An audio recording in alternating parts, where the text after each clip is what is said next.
အားလုံးပဲမင်္ဂလာပါဆိုးမမိုရီဘလော့အနေကြိုဆိုပါရရှင်ဒီနေ့ကတော့မြို့ထဲဘက်မှာရှိတဲ့ချမ်းသာရဆူတောင်းပြည့်မြတ်စွာဘုရားကိုတွားရောက်ဖူးမြော်ပြခဲ့တဲ့ပတော်လေးပဲဖြစ်ပါတယ်ရှင်ချမ်းသာရမြတ်စွာဘုရားမှာပေါ့လေကျမ်းမာရေးမကောင်းတဲ့သူတွေကျမ်းမာရေးနဲ့ပတ်သက်လို့ပေါ့နော်အဋိဋ္ဌံဝင်ဆူတောင်းတဲ့သူတွေကဆူတောင်းပြည့်တယ်ဆိုလို့ကျွန်မတွားပြီးတော့အဋိဋ္ဌံဝင်ဆူတောင်းခဲ့တာလေးပေါ့နော်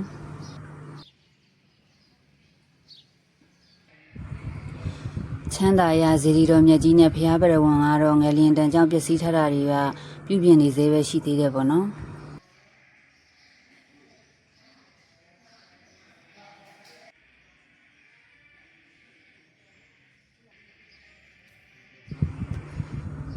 ပြင်မမူရင်းဇေဒီတော်မြတ်ကောအရန်ဇေဒီတော်တွေရောကပြုပြင်ထိမ့်သိမ်းနေစေရှိပါသေးတယ်ရှင်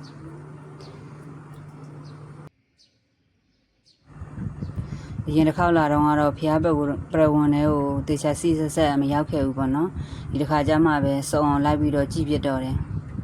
ဒီပြကန်းတွေလည်းအခုမှဒီတစ်ခေါက်မှပဲတေချာကြည့်ပြတယ်ပေါ့နော်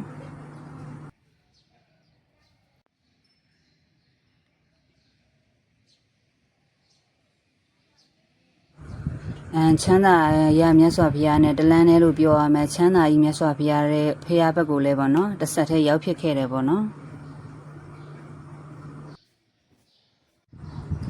ဒါတော့ချမ်းသာကြီးမြတ်စွာဘုရားပေါ့နော်ချမ်းသာကြီးစံလူအသင်းဆိုလို့ရှိရင်တော့တော်တော်များများသိလိမ့်မယ်ထင်ပါတယ်နော်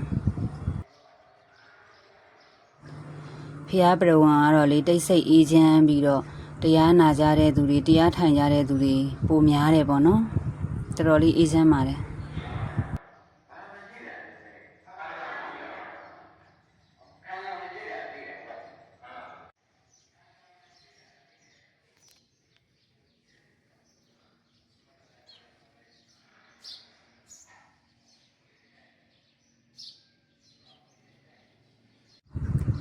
မှန်ကတော့ချမ်းသာကြီးမြတ်စွာဘုရားကိုအခုမှဒါပထမဦးဆုံးချိန်ရောက်ဖူးတာပေါ့နော်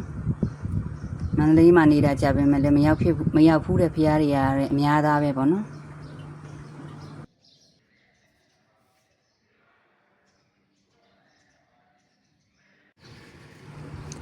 အဲ့ဒီကနေတစင်းဈေးကြိုဘက်ကိုလည်းခြေချင်းဒိုးလာခဲ့လိုက်တယ်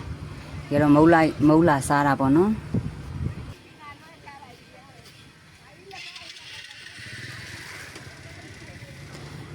ဈေးကြိုတွေရောက်ခါမှာတကယ်တော့ဘာစားမှမသိဘူးဖြစ်သွားတယ်စားစရာတွေကများတော့လေ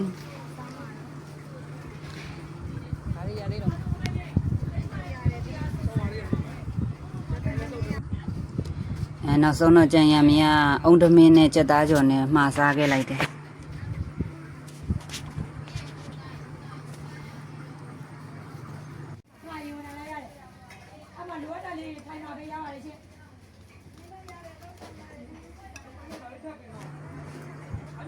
စားလို့တောက်လို့လည်းပြီးရောသူကနည်းနည်းတော့ဤဆောင်သွားသလိုတော့ဖြစ်သွားတာပဲ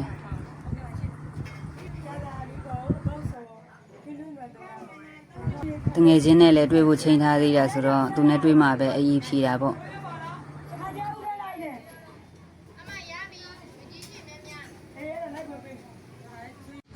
အဲ့ဒီကနေတဆင့်